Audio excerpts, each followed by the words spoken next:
Hello and welcome back for another tutorial, guys. In this one we'll be painting Imperial Fists. So we're starting here with a Rathbone Undercut.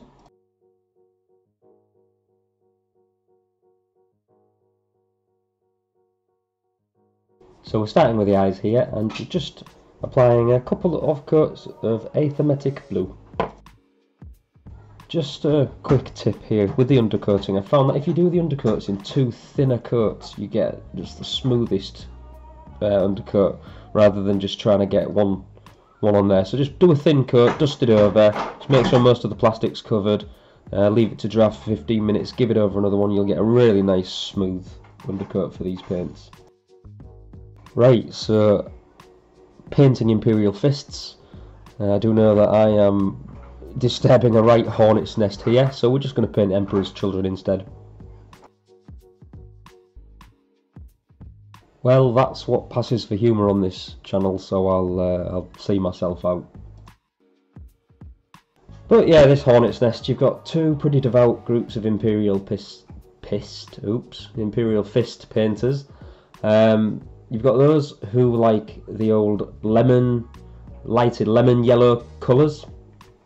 And then you've got those who like the darker, more ochre, sort of orangey colours. So at one end you've got colours that sort of darken and shadow into greens, and the other end of the scale, ones that darken and shadow into browns and oranges.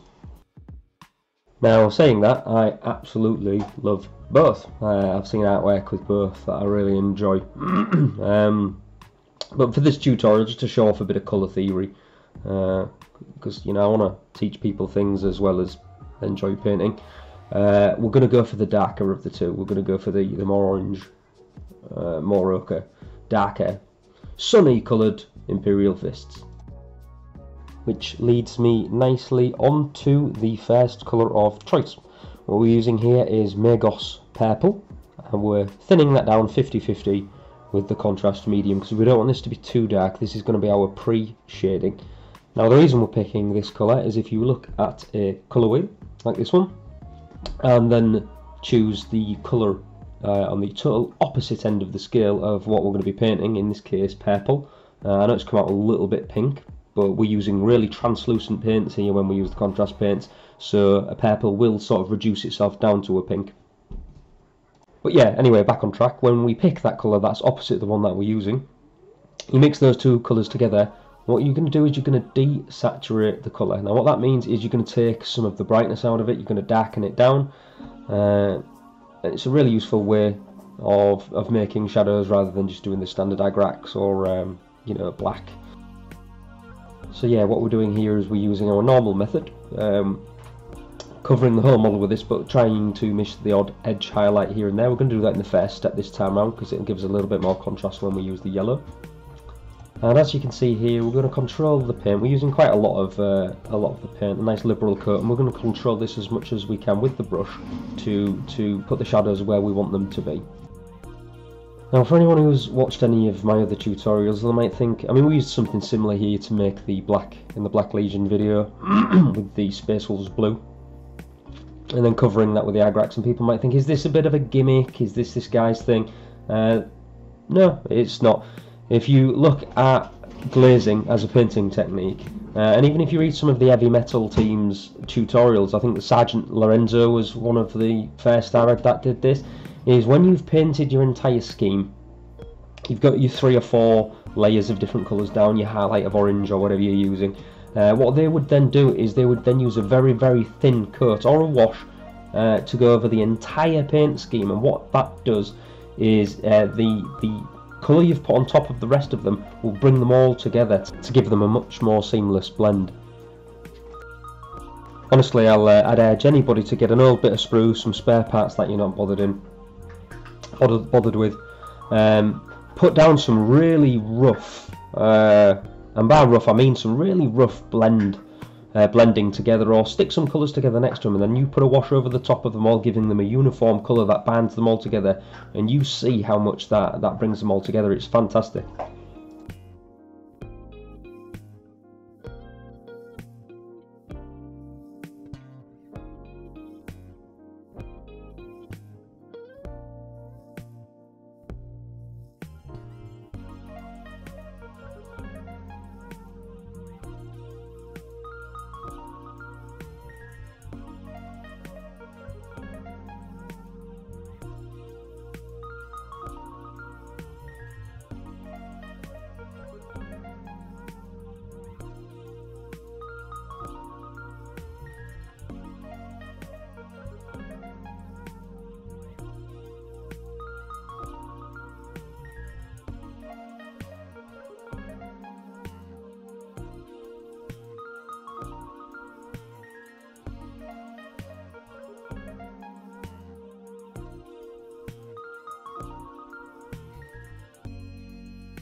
I normally leave the whole process in, but you can see we skip some here because of my pro skills. I forgot to turn the camera on. And I'm using here Army Painter Green Tone. I think the Citadel equivalent is Bale Tan Green, the wash, the shade. We're doing this because we want the Aquila to, is it still an Aquila if it's got the skull on it? Where's chest piece worn in that to be a darker red than his helmet. I'm going to paint him up as a sergeant, so veteran sergeant, so his helmet will be red. So we're wanting this using the same theory with the colour wheel. If you look back or you find one on Google, we're going to use green, which is the opposite colour to red, and we're going to darken the red down to be a more crimson colour.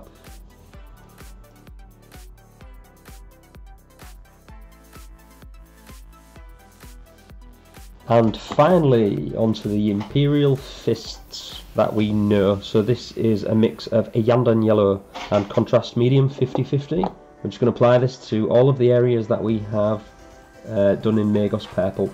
Now if you get a spare part or an old part of sprue and just stick the Iyanden Yellow on its own next to this colour scheme, hopefully you'll see why we've gone through these extra steps.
It's almost a shame to see the pink go. I was really digging the Hello Kitty Marines.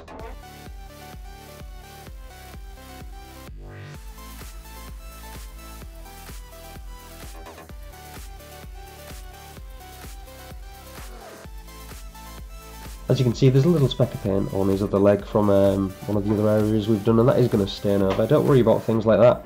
You know, happy accident will turn that into battle damage.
And that is the yellow armour done.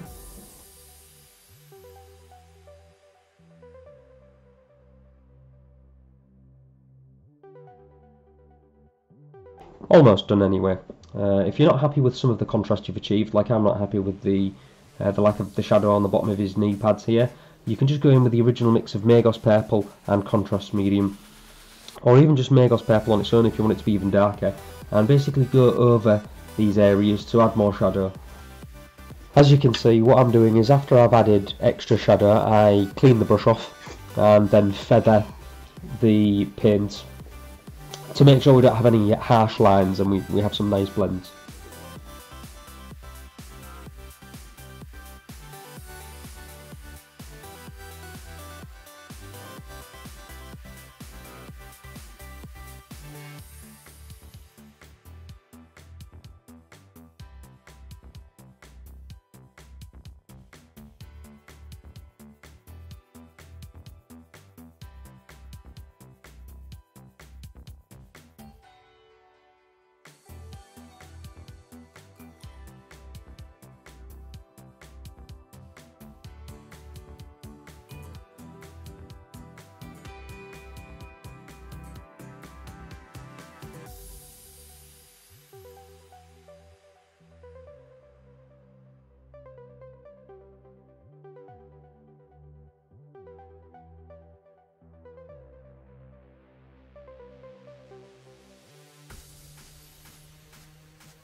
So on to the red, we're using Blood Angel's red mixed with Contrast Medium 50/50.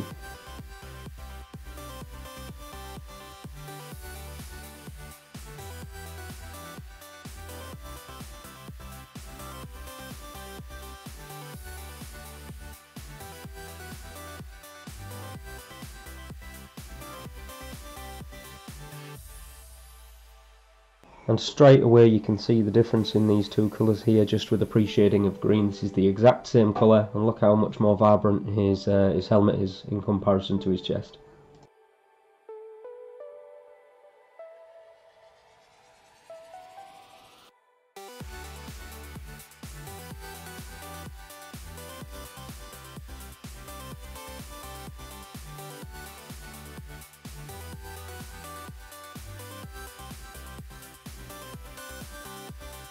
Now when I started painting this red, it's probably one of the worst painting sessions I've had in as long as I can remember. I don't know what was wrong with me. I was getting paint everywhere I shouldn't be, wasn't getting to my mistakes quick enough to clean them up. I've left all that in, as I do. I think it's unhealthy, especially when people are watching tutorials to improve, to think that everyone has a perfect time. They don't. You can be painting for decades and still have bad days. Even my camera angles were off, so you can't even see half of the mistakes I'm making. I've wiped out one of his eyes completely, so we'll have to do that again later on. But as I say, it's all in there. This happens, don't worry about it. If you have a bad day, try to walk away from it, go have a cup of tea, do something else. And I apologise for all the extra noise in this tutorial in the background. I've not had as much time to make content the past couple of weeks as I'd like, so I've had to make, I have to make sacrifices here and there. So when I'm going over the audio on these, it's not always at the ideal time. Things are going on around me. Unfortunately, for this video, that's going to get left in there because I just want to get content out for everybody.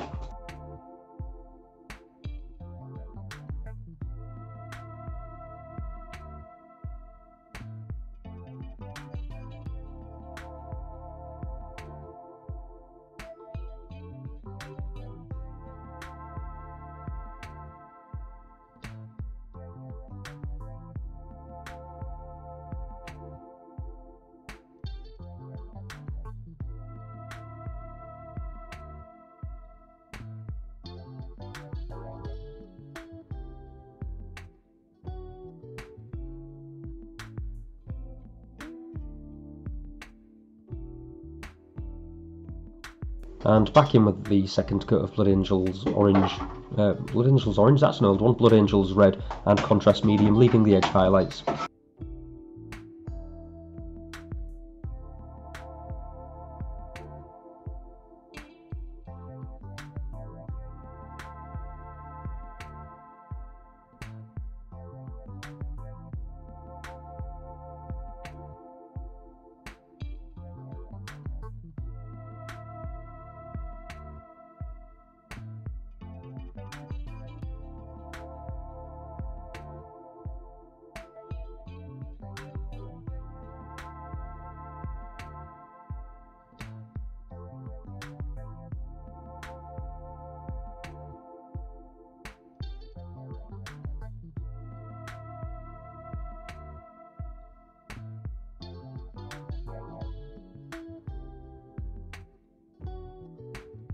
In hindsight, it might have been easier to do the rims or the pauldrons first, and then go in and do the yellow pads themselves afterwards. I'll maybe consider that next time.